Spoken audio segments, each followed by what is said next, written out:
Después de viajar 8 veces en los últimos 6 años a Pripyat, la ciudad abandonada tras el accidente nuclear de Chernóbil, el fotoperiodista César Toimil inaugura en Ferrol, su ciudad natal, la exposición fotográfica Prohibida la apertura forzada de la puerta, con el diseñador Alex Piñeiro como comisario.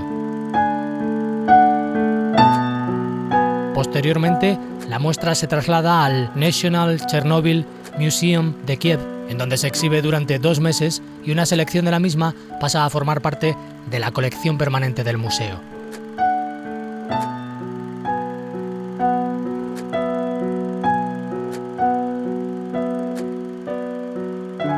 César Toimil nos propone una visión casi poética de la tragedia.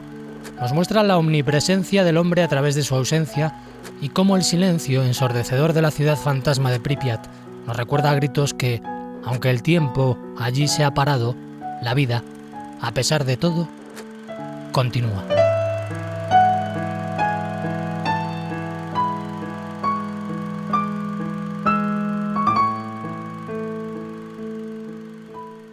Oye, por situarnos en un principio, una cuestión didáctica. ¿Cómo se dice? ¿Chernobyl o Chernóbil? Yo creo que se puede decir de las dos maneras. Chernobyl o Chernobyl te van a entender. O Chernobyl. O Chernobyl. No, ellos dicen Chernobyl. Chernobyl. Chernobyl o catastrofa. Catastrofa. Catastrofa.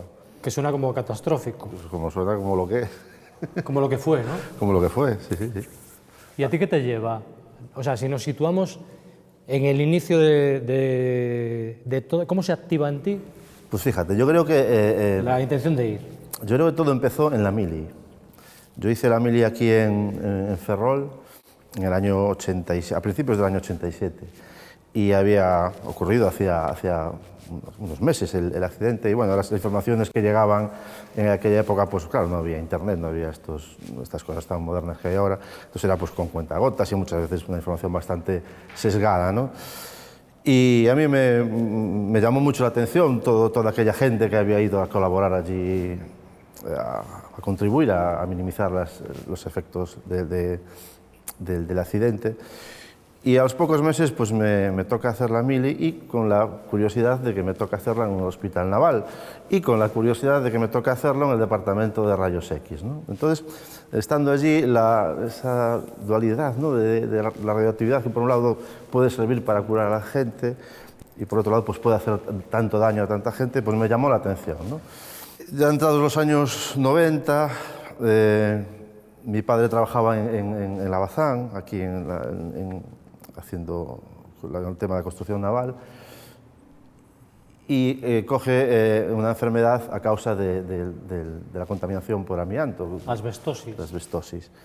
Y bueno, ya en los últimos meses él nos comenta a la familia, ¿no? Dice, yo no quiero que vosotros toméis bueno, no hagáis nada para que, en fin, reclamar a la empresa ningún tipo de asunto por el tema de mi enfermedad. Yo estoy muy agradecido a la empresa en la que trabajé durante tantos años y no quiero que bajo ningún concepto vosotros hagáis nada en ese sentido. Entonces me llamó muchísimo la atención, ¿no? esa forma de decir las cosas por parte de mi padre, y luego al poco tiempo ya murió. Y entonces inmediatamente enlacé una cosa con la otra, ¿no? El estar trabajando en un sitio y dar prácticamente pues tu vida, ¿no? por algo y encima pues, con cierto, incluso alguna sensación de agradecimiento incluso, ¿no?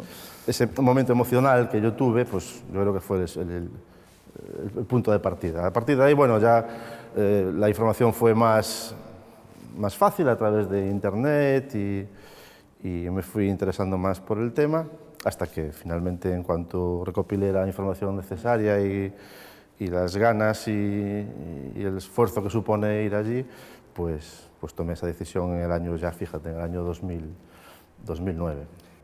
2009, primer viaje de los 8 que vendría, sí. O de los 8 a los que te irías, y el primero lo haces en tren. Sí, porque yo me lo tomé como una especie de camino de Santiago, ¿no? Igual que de peregrinación, igual que alguien que se rompe una pierna o tiene una operación o tiene un problema de salud, pues va allí a la Virgen de no sé dónde o al monasterio a poner una vela, tal.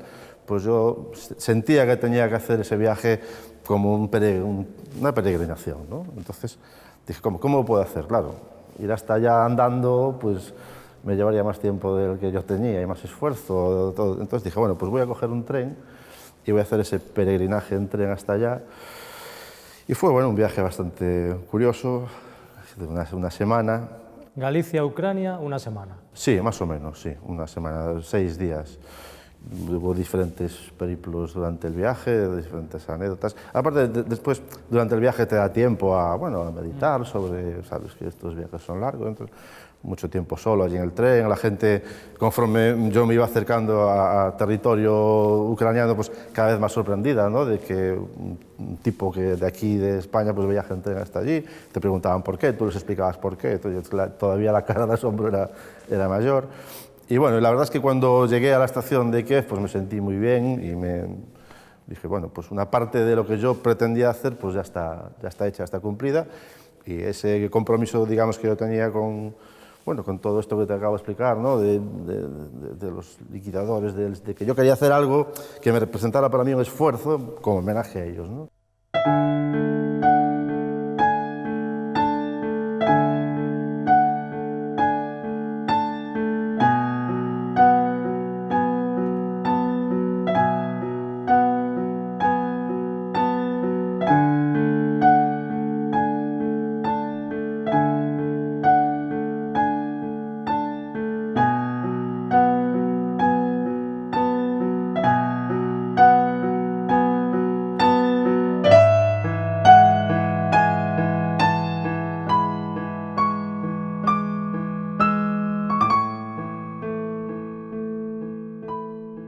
Y en el equipaje la cámara o las cámaras, y en el equipaje algo imprescindible. ¿Esto qué es esto? Sí, bueno, yo en aquella época no sabía muy bien cómo se manejaban estas cosas, ¿no? Yo, bueno, por la información que tenía, sabía que allí es indispensable estar siempre con un guía, ¿no? Que te lleve, que te traiga y te diga por dónde puedes andar, por dónde no. Y tu compañero de viaje inseparable, pues siempre tiene que ser el dosímetro, ¿no? Entonces, luego con el tiempo ya aprendí a manejarlos mejor y bueno, ya me manejaba yo por allí solo, sin compañía, ya con uno de estos, entonces ya entras en ciertas zonas midiendo para saber en dónde puedes estar, en dónde no, en fin, es un sitio te genera bastante estrés en algunas ocasiones. Y luego te metías por todo tipo de habitáculos en edificios en los que entrabas, casas, sí, colegios. Al lado del reactor, a 2 kilómetros, estaba la ciudad de Pripyat, que es la ciudad donde vivían bueno, prácticamente la totalidad de los trabajadores que allí trabajaban, y es era una ciudad, porque las ciudades sin gente, yo no sé si se puede llamar ciudades, hoy en día es una ciudad completamente abandonada. Congelada en el tiempo. Congelada completamente en el tiempo. 2 días después del accidente, allí vivía la gente que trabajaba en la central con sus familias, una ciudad próspera, una ciudad con un nivel de vida muy elevado, porque hay que recordar que en el complejo de Chernóbil trabajaba la flor y nata de la industria soviética del momento, ¿no? Chernóbil en su época era una central, un complejo muy moderno, allí trabajaba, ya te digo, la flor y nata. Entonces era gente con poder adquisitivo bueno, tenían buenos sueldos, entonces todo eso de repente es como si das a un interruptor de on-off, toda esa ilusión, toda esa vida, de repente ¡puf!, se apaga. Tienen que irse de allí, en algunos casos con la promesa de volver, tienen que dejar las mascotas, los animales, sus pertenencias, los meten en un autobús y se tienen que ir a otro sitio. Entonces, claro, esa vida de repente desapareció completamente. Claro, es que es precisamente eso, ¿no? Cómo cambia el argumento vital de toda esta gente de un minuto para otro, ¿no, Alex? Bueno, ese es el verdadero drama, ¿no? La pérdida de tu propia identidad, ¿no? De repente, pues tienes que cambiar totalmente de vida. Te expulsan de tu contexto habitual, donde has nacido, donde has estado viviendo, y además tienes que dejar todo, ¿no? Teóricamente iban a volver a los pocos días, ¿no? Entonces ellos, bueno, los evacuaron, dejando todo tipo de enseres, recuerdos, propiedades allí, ¿no? Y la mayoría de ellos no las volvieron a ver, ¿no? Dentro de esa dureza, una de las cosas que me llamó la atención o que me sedujo de sus fotos fue que había una cierta poesía en todo eso, ¿no? Es contradictorio a lo mejor, ¿no? El sentimiento que te produce, ¿no?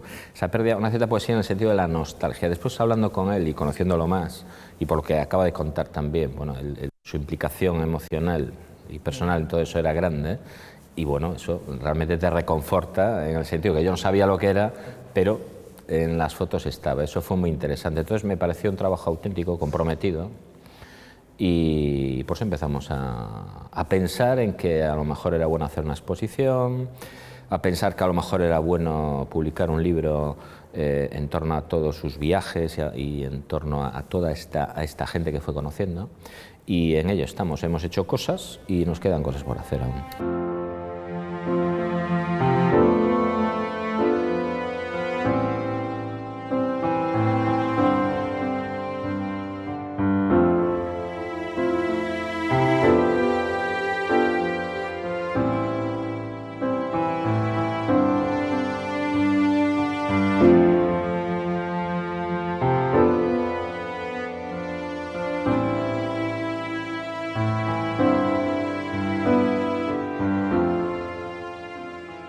Hay un texto que además nos lleva directamente a la exposición, que está en cirílico, pero que se tradujo para dar título a la exposición y que aparece en forma de pegatina en las puertas de los trenes, que es prohibida la apertura forzada de la puerta. Da para mucho. Sí, ese letrero está en la estación, a donde llegan los trabajadores todos los días, de una ciudad que podemos decir como Pripyat segunda parte, que es una ciudad que se llama Slavutic, que está a unos 100 kilómetros, y es allí donde viven la mayor parte de la gente que está trabajando ahora allí.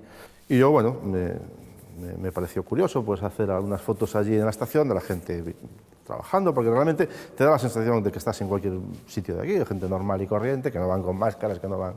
Y había allí, efectivamente, una inscripción que yo en el momento me llamó la atención por el tema gráfico, ¿no? Me pareció bonita, pero claro, estaba en cirílico y yo no tenía tampoco idea de lo que ponía allí.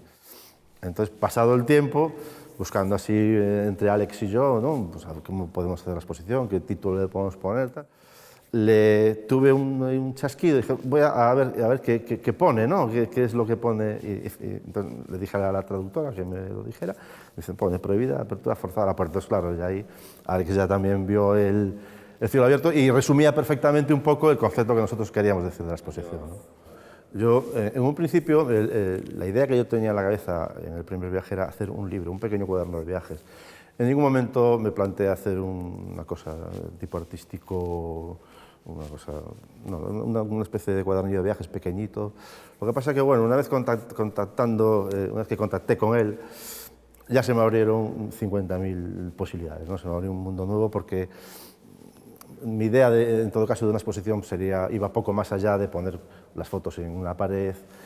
Y Alex, pues claro, me empezó a dar ideas, empezó a ver posibilidades de la exposición que ni yo mismo habría pensado en ella, ¿no? Entonces, bueno, gracias a él la exposición pasó de ser una cosa plana, en una pared, a ya tomar un cuerpo y a ocupar espacios. Y yo creo que la exposición que quedó muy bien en Ferrol, el espacio también era muy chulo, muy bonito. Un espacio así abovedado que también podía... Bueno, el espacio era muy bonito, pero un espacio como este hubiera sido perfecto también. Sí, de hecho lo intentamos, pero no pudo ser. En el sentido de, bueno, este entorno que nos rodea recrea muy fidedignamente la realidad de Pripyat, ¿no? Esta charla se hace en este recinto a propósito.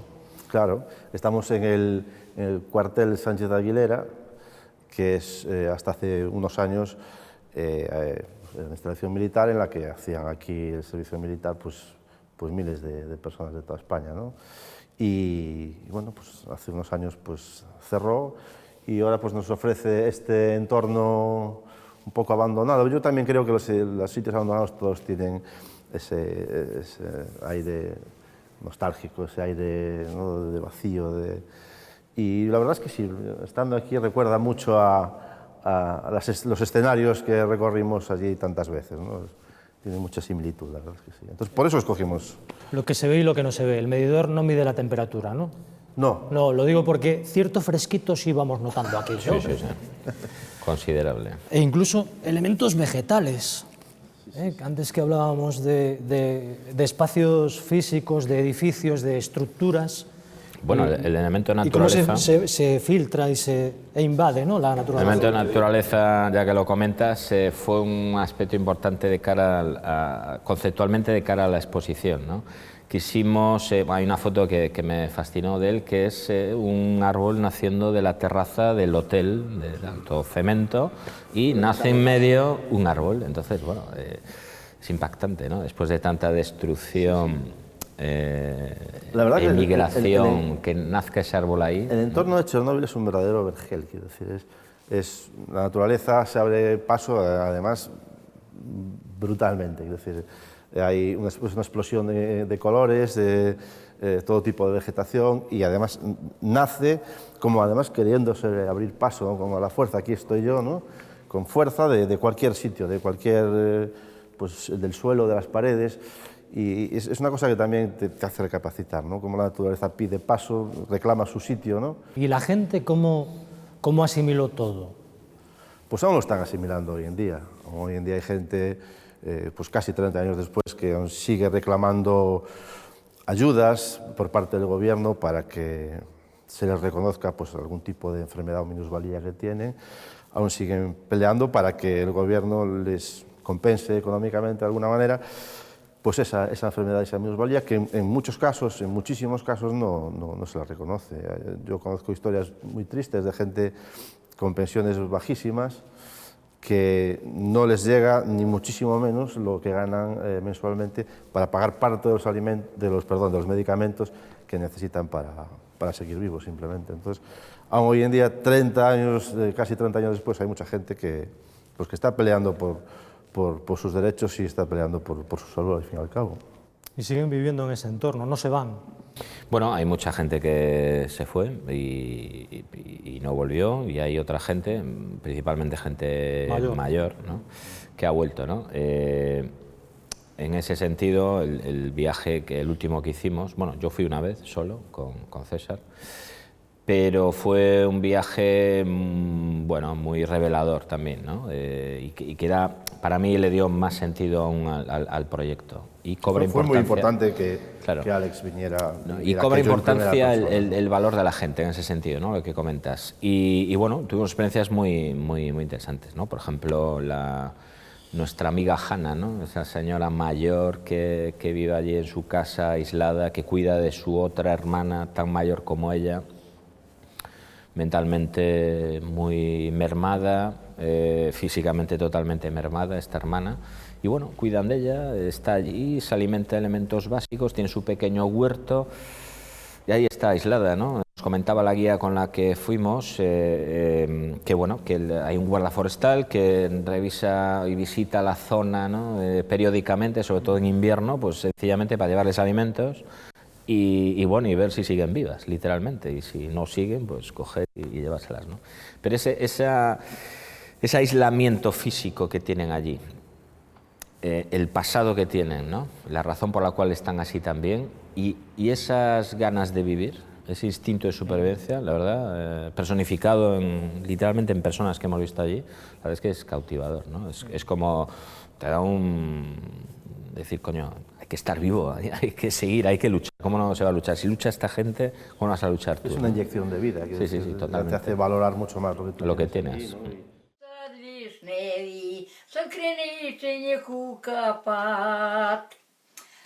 Чи не вийде дівчинонька, рано вранці води брат. Вийшла дівчинонька, рано вранці води брат. А за нею козаченьку веде коня ж на повад. Просив ведеречко, вона йому не дала. Дарив їй колечко, вона ж його й не взяла. Знаю, дівчинонько, чом я тебе агарчив, що я вчора із вечора кращу тебе й полюбив. ¡Bravo! ¡Bravo!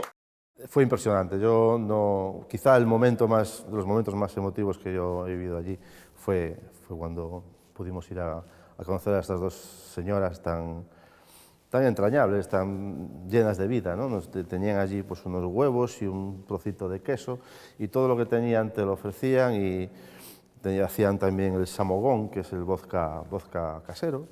Entonces te ofrecían allí vodka, tú bebías allí no sin cierto reparo, porque claro, porque son alimentos que cultivan pues, en un terreno completamente contaminado.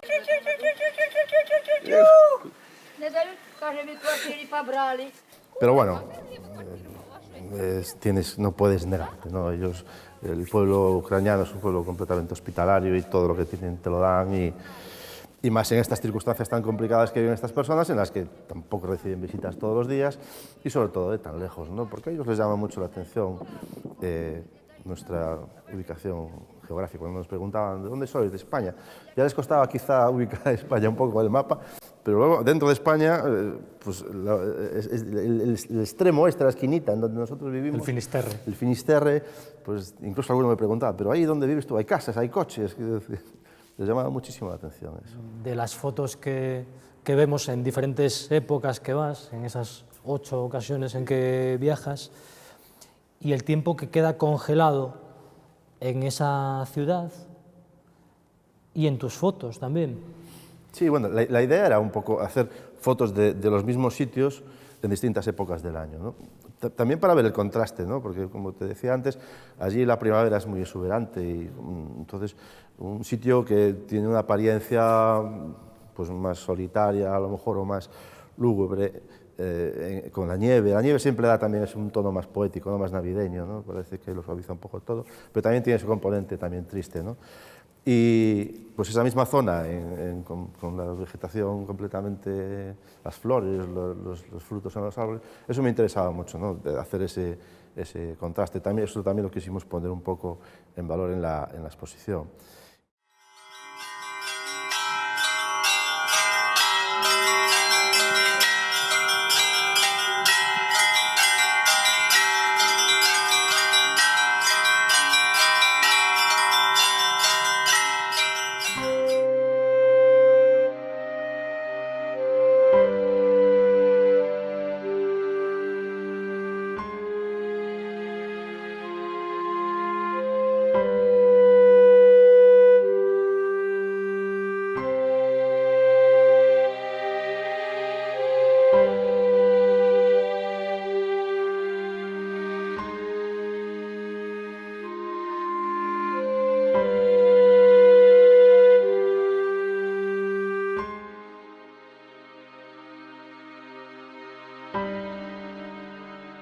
Tú puedes decir que conociste héroes.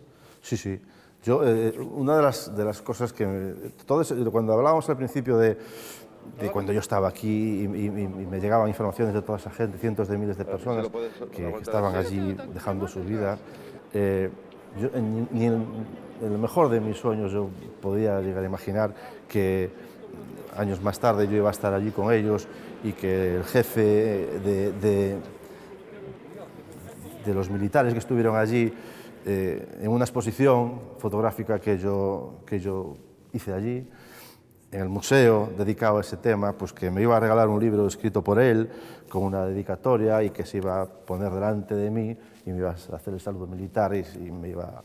Eso ni en los mejores sueños que yo tenía en aquella época me lo podía llegar a imaginar. Entonces tú imagínate, claro, para mí lo que significó todo aquello. Yo no sé si se podrá tomar un plano corto, que igual sí, de esto que tengo en mi mano, que es algo que simboliza, si hay algo que simboliza a los héroes, son las medallas, y esta medalla tiene historia. Sí, bueno, esta medalla es la medalla que le entregaban a los liquidadores, es muy representativa además porque tiene una gotita de sangre y luego las 3 radiaciones, alfa, beta y gamma. En muchos casos hay mucha gente que piensa que que se le ofrecían cosas a cambio a la gente que iba allí a un sitio tan peligroso. Bueno, pues si vas, te ofrezco un coche, un aumento de sueldo. Hubo muchísima gente que fue sin nada, sin pedir nada a cambio, solamente porque creían que deberían de ir, ¿no? Y lo que sí es verdad, que en todos los casos se les daba una medalla como participantes, como liquidadores, ¿no? Y en el segundo o tercer viaje que yo hice allí conocí a una persona que ya estaba muy enferma y, bueno, al principio no sé, como si no se fiara mucho de mí, porque, bueno, hay gente que también va allí a buscar cierto morbo, ¿no? Pero, bueno, en cuanto el hombre se dio cuenta de que mi intención era otra y, bueno, pues entablamos cierta amistad. Unos meses más tarde, mandé un correo electrónico interesándome por su salud y me comentan que estaba muy malito y que, bueno, estaba a punto de morirse el pobre. Y me preguntan mi dirección postal, porque me querían mandar una cosa, ¿no? Un regalo. Bueno, yo me imaginé que sería una revista de las que se publican allí o algo. Y a las pocas semanas me llega una cajita de allí, de Kiev, con un paquetito. Entonces yo abro el paquetito y venía una nota manuscrita, yo, claro, venía en cirílico, no sabía lo que ponía, y dentro de la cajita venía la medalla de liquidador, pues, de esta persona, ¿no?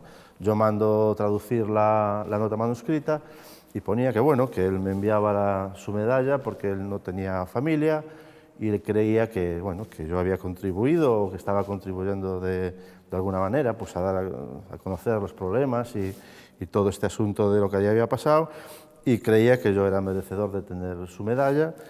Y, pues, claro, imagínate cómo me quedé, ¿no? Estuve 15 días, pues, prácticamente sin dormir, completamente impactado. Y esto enlaza un poco con lo que hablábamos antes, ¿no? Del componente sentimental, del componente, bueno, incluso del cariño, ¿no? de la gente. Entonces, bueno, como comprenderás, la medalla esta la guardo como oro en paño. No soy en absoluto, incluso me da cierto pudor a veces enseñarla, porque no me considero yo merecedor de tener ninguna de estas cosas, pero, bueno, la guardo con mucho cariño y siempre que la veo me acuerdo de ese señor y se lo agradeceré desde luego toda la vida, claro. Que la vida tiene claros y oscuros, y blancos y negros, y a lo mejor nos estamos poniendo demasiado trascendentes o no. La dureza conlleva, pues, que la conversación vaya por determinados vericuetos. Pero vosotros os habéis reído bien, ¿eh? Os habéis venido del viaje bien reídos en algún momento. César es un tipo muy divertido. César Toimil es un tipo muy creativo, con una mente muy activa y con el que te lo pasas muy bien y te diviertes mucho. Y el Alex tiene su ingenio también, que os habéis reído. Sí, bueno, eso forma parte un poco desde el principio también, ¿no? Apenas nos habíamos conocido y estábamos ya con nuestro peculiar sentido del humor. Y, bueno, yo creo que esa es una de las razones también, claro, el humor, pero el humor lleva a otras cosas, que es a la confianza, ¿no? Obviamente, a la vista de todo esto está claro que esto es básicamente puramente emocional, ¿no? Desde luego, es evidente, ¿no? Y en mi caso, pues al final es así. Llego de otra manera, me implico más tarde, lo vivo de otra manera, obviamente, para eso somos personas diferentes, ¿no? Pero la implicación es la personal. Entonces, en medio de todo no quiere eso, contar ninguna. no, pero en medio de todo eso fue el sentido del humor. Es decir, nos hemos encontrado con situaciones muy peculiares y tiras de humor, nos lo pasamos bien, ridiculizamos ciertas cosas. Y ellos además hacen también muchos chistes y muchas bromas sobre su desgracia, al fin y al cabo, ¿no? Gente que está en silla de ruedas, sin piernas, pues te dice, pues perdona, que no me levante, o, en fin, cosas, la típica broma de alumbrar por la noche y tal, o si quieres cargar el móvil, enchúfamelo en la oreja, cosas así, que, bueno, tú vas al principio con un poco de respeto y tal, pero te das cuenta que ellos también se lo toman con cierto... Tienen madurado ya, ¿no? Claro, con cierta sorna, y entonces, bueno, pues tú también... Y yo creo que además la risa es algo que traspasa fronteras y muros. Cuando tú tienes una risa y vas con una sonrisa por delante, y la gente eso lo agradece, y eso rompe cualquier muro. Aquí en Ucrania y en Sí, pero ¿cuánto otro tardasteis en hacer sonreír a una guía concreta? A eso que te lo cuente. No. El último viaje, la verdad es que lo comentábamos a veces, la diferencia abismal que hay entre mi primer viaje en el sentido de andar por allí, ¿no? Yo recuerdo el primer guía que yo tuve allí. Esto nunca lo reconocerá, pero claro, es diferente a que yo organice el viaje que lo organice. Entonces... Claro, no, pero yo recuerdo el último viaje que hicimos fue espectacular porque de repente nos van a buscar al aeropuerto en un cochazo, nos llevan a un apartamento estupendo allí en el centro de Kiev. Yo recuerdo los primeros viajes que eran un verdadero infierno, ¿no? Tenía que pagarle así bajo manta a una persona para que me metiera allí, me llevaban allí dos borrachos en el coche. Sin embargo, la verdad que la cosa fue mejorando y el último viaje ya fue en plan VIP, ¿no? Nos llevaron la chica esta nos llevó con el conductor, pues una cosa súper profesional, se ponía a nuestra disposición, dónde queráis ir, dónde paramos para comer, lo que queráis, en fin, pero bueno, fue una cosa progresiva, ya te digo. El primer viaje, ya por el tema de lo que te comentábamos, del viaje en tren, y luego llegas allí y todos son problemas, todo es, cualquier cosa que quieres hacer te piden pues dinero a cambio, claro.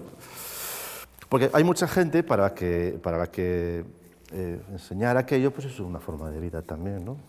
Entre las fotos de César está la noria, que es un icono, ¿no? Un icono, sí. Esa noria a la que nunca nadie subió, porque el accidente fue el 26 de abril y la inauguración del parque de atracciones de Pripyat estaba programado para el día 1 de marzo. De mayo, ¿no? De mayo, 1 de mayo. Entonces, bueno, tiene el componente ese todavía más triste, ¿no? De que una noria que nunca se ha llegado a estrenar. Y la curiosidad y las paradojas de la vida, que algo que refleja la diversión o que refleja la infancia, como es la noria, que se queda como uno de los argumentos de esta historia, ¿eh? Sí, no, aparte, estéticamente, como icono es muy llamativo, porque recuerda un poco también a un reloj, ¿no? Las agujas de un reloj que el tiempo de repente se para, entonces estás viendo la noria de frente, estás viendo como, efectivamente, como las agujas del reloj quedaron ahí quietas y nunca más, además, previsiblemente nunca más se vuelvan a mover, por lo menos durante 24.000 años, que es la vida media de los componentes radiactivos que allí pululan. Quédate, bueno, te dejo un minuto para pensar, ¿eh? Porque le hago una pregunta y te dejo un minuto para pensar. Quédate con una foto de Toy Mil, ¿vale? Tienes un minuto para pensártelo porque hay que ir a un catálogo muy amplio de imágenes. Y a ti te hago una mientras tanto. Yo no tengo un minuto. No, a ti tiene que ser de respuesta inmediata, que eres un tipo rápido. No es que Alex no lo sea. Soy simpático, no rápido. Pero tienes una simpatía rápida. Simpatía rápida. Sí. Esa imagen que de repente estás sacando y estás con el objetivo de la cámara y te está asombrando lo que estás viendo, es decir, lo que ves en tiempo real, porque uno se asombra a lo mejor al repasar el archivo de imágenes que va captando en el día, pero que estás sacando la foto y dices, esta es la foto. Mira, yo siempre usé, yo por mi trabajo uso cámaras muy aparatosas, unos objetivos grandes, ¿no? Y yo quise escapar siempre de eso cuando me planteé el primer viaje, ¿no? Entonces yo siempre quise llevar cámaras para llevar en el bolsillo, porque también intimidan muchísimo menos, ¿no? Estás en un entorno en el que, bueno, la gente te genera cierta desconfianza, entonces no es lo mismo sacar una cámara, un pepinaco grande y te lo echas a la cara y la gente parece que da un paso atrás, ¿no? Entonces este tipo de cámaras que dan una calidad incluso todavía mejor que estas tan grandes, bueno, pues te aportan ese plus de discreción, de discreción, ¿no? Y que me parece que no estás, o por lo menos que no estás tan presente, ¿no? Y si la fotografía para mí en los primeros viajes era importante y básicamente era lo que iba, conforme pasó el tiempo se quedó un poco en un segundo plano. De hecho yo he vivido situaciones allí muy fotografiables, ¿no? Muy potentes a nivel visual, pero en ese momento estaba tan maravillado, estaba tan absorto que ni se me pasaba por la cabeza sacarse, directamente se me olvidaba fotografiar aquello por lo que estaba. De hecho, por ejemplo, cuando estuvimos con Ana, con la señora esta, tengo muy pocas fotos porque es que la situación me estaba pareciendo tan increíble y estaba tan en una nube y eso me ha pasado muchas, o sea, que te muchas traes veces. imágenes que no han Sí, sí, acabado siendo fotos. Yo soy de los que piensan que la fotografía existe en tu cabeza. Yo tengo muchas fotos, muchísimas fotos que solo existen aquí dentro. Y porque por lo que sea tampoco me interesa compartirlas. Yo no soy un fotógrafo de exhibicionista, ¿no? Yo a veces veo una cosa y yo con tenerla en mi cabeza, con recordarla de vez en cuando, para mí es suficiente. Y en este caso, pues todavía más, ¿no? Hay situaciones que incluso a veces por pudor no me atreví a sacar la cámara. Y luego hay que tener en cuenta, ya desde un punto de vista más artístico, que claro, es un entorno en el que te genera mucho estrés, porque estás casi más pendiente del medidor de relatividad que de la cámara de fotos. Entonces hay sitios en los que tampoco puedes pararte mucho a encuadrar, a hacer la típica artistada, ¿no? Entonces son fotos muy documentales, muy periodísticas incluso, ¿no? No me interesaba tampoco sacar a relucir el tema artístico dentro de mis limitaciones, claro. Pues tampoco no era ese el objetivo, ¿no? Nunca mejor dicho. Era, no sé, que la gente viera lo que allí pasa desde un punto de vista más, casi de la foto que podría hacer cualquiera, ¿no? Alex, ¿la foto? Pues te agradezco el minuto, no lo hubiera necesitado, pero te lo agradezco y ya que me lo diste, te argumento la lección. Yo me quedo con la foto que hemos hablado antes, que es el árbol que nace en la terraza del hotel. A medida que fui creciendo en el proyecto, posiblemente ya no me quedara con esa foto. Hay otras fotos que me podrían haber dicho más cosas, o más interesantes, o más cautivadoras. Pero si soy honesto, yo tengo que aquí darle el homenaje a esa foto, porque fue la que me enganchó para trabajar con él, ¿no?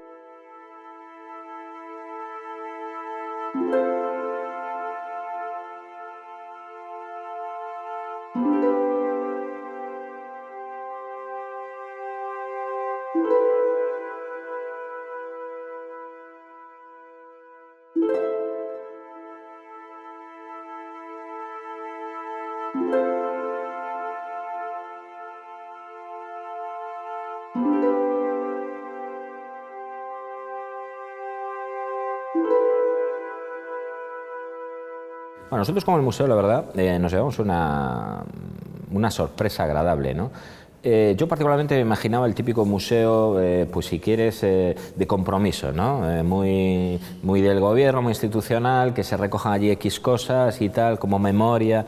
Y en cambio nos hemos encontrado con unas salas y unos montajes conceptuales maravillosos. Muy bien estructurado, ¿no? Muy bien estructurado. O sea, aquel visitante que quiera conocer cómo se ha ido produciendo toda la serie de sucesos que se produjeron, puede seguir ese proceso.